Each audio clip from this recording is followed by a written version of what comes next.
dan terpecahkan.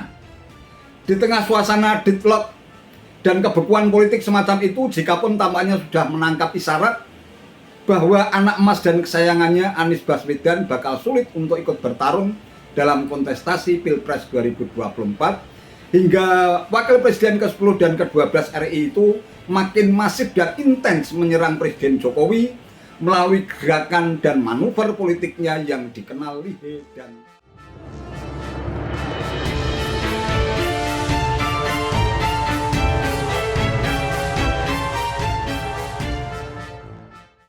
Assalamualaikum warahmatullahi wabarakatuh. Salam sejahtera untuk kita semua, salam budaya.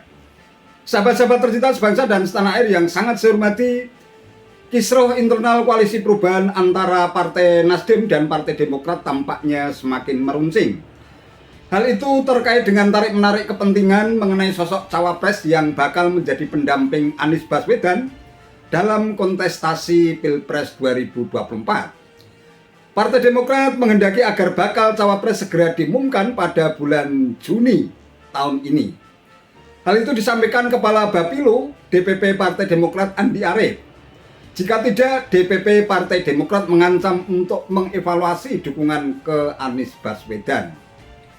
Kalau Juni belum deklarasi berpasangan, kemungkinan Demokrat akan mengevaluasi, kata Kepala Bapilo DPP Partai Demokrat Andi Arief seperti dikutip CNN Indonesia 5 Juni 2023. Andi Arief berdalih Anies akan semakin menurun jika bakal cawapres pendamping Anies Baswedan tidak segera diumumkan.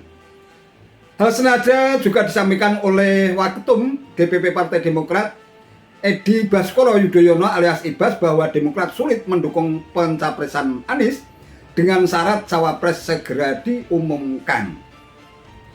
Namun ultimatum Partai Demokrat tampaknya diabaikan oleh DPP Partai Nasdem.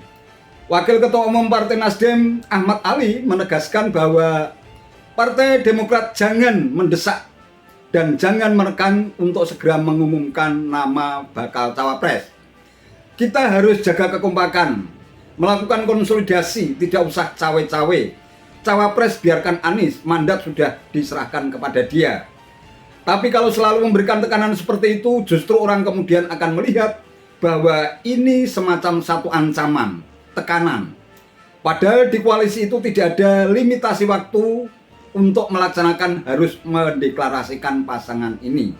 Kata Ahmad Ali seperti dikutip Kompas TV 6 Juni 2023. Ahmad Ali berdalih berdasarkan kesepakatan dari masing-masing parpol tidak ada batasan waktu kepada Anies untuk mengumumkan nama bakal cawapres di pesta demokrasi nanti.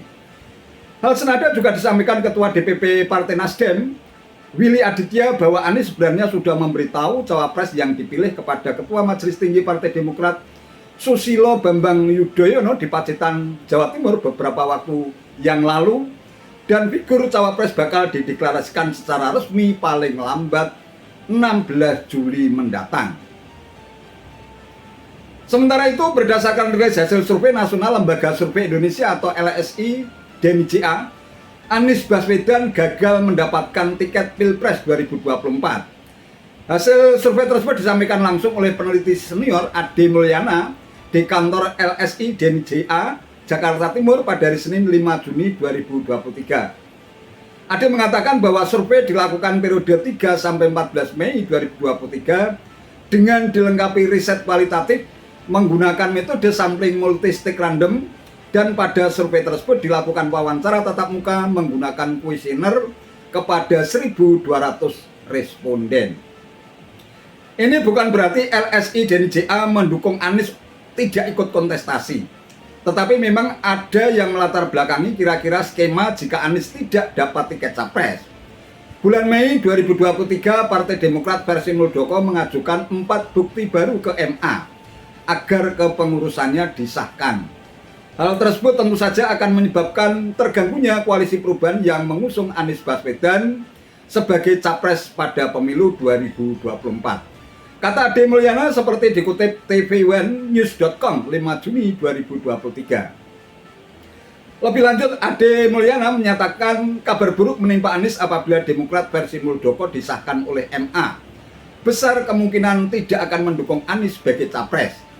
Selain itu, Partai Nasdem juga tersandung kasus hukum. Salah satu kadernya dan juga pernah menjabat sebagai Menteri Komunikasi dan Informatika, yaitu Johnny G. Plate, terjerat kasus korupsi sebesar 8,32 triliun rupiah.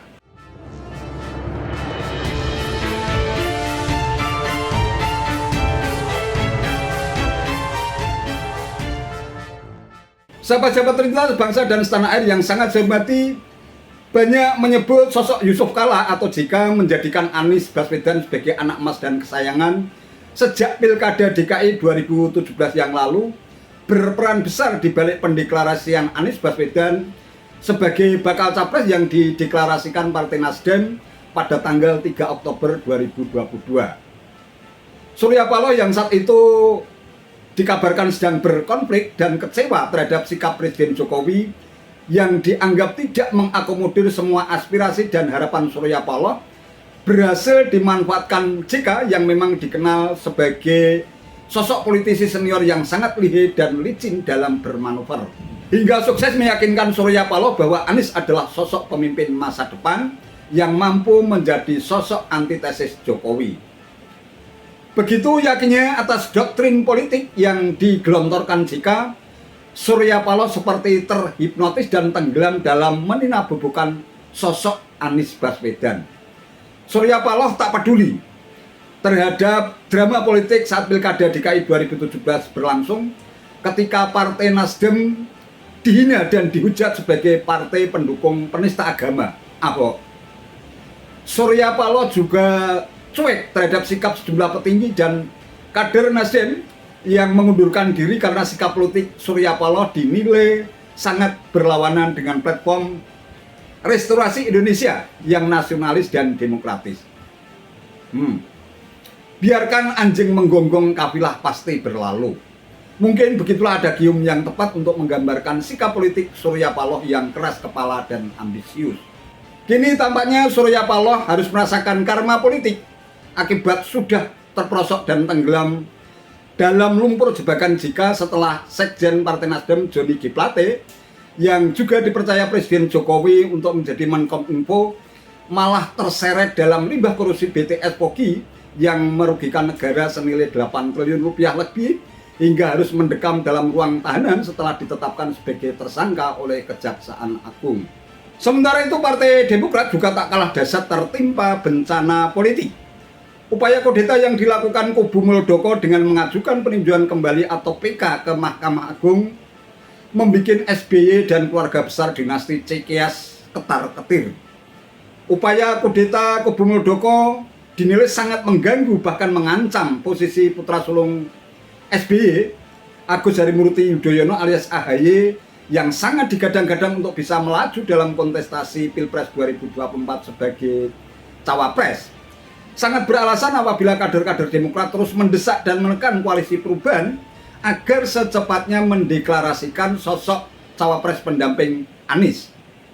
Tentu saja Partai Demokrat sangat berharap dan berambisi besar agar AHY lah yang terpilih untuk menjadi bakal cawapres pendamping Anies. Namun tampaknya skenario politik yang telah dirancang baik oleh Partai Nasdem maupun Partai Demokrat tidak berjalan mulus, bahkan terancam berantakan. Di tahun politik, dua politisi senior SBY dan Surya Paloh sama-sama menghadapi situasi rumit yang sulit terurai dan terpecahkan. Di tengah suasana deadlock dan kebekuan politik semacam itu, JK pun tampaknya sudah menangkap isyarat bahwa anak emas dan kesayangannya Anies Baswedan bakal sulit untuk ikut bertarung dalam kontestasi Pilpres 2024, hingga Wakil Presiden ke-10 dan ke-12 RI itu makin masif dan intens menyerang Presiden Jokowi melalui gerakan dan manuver politiknya yang dikenal lihai dan licin. Wallahu alam. Itu saja yang bisa saya sampaikan. Terima kasih atas perhatiannya. Wassalamualaikum warahmatullahi wabarakatuh.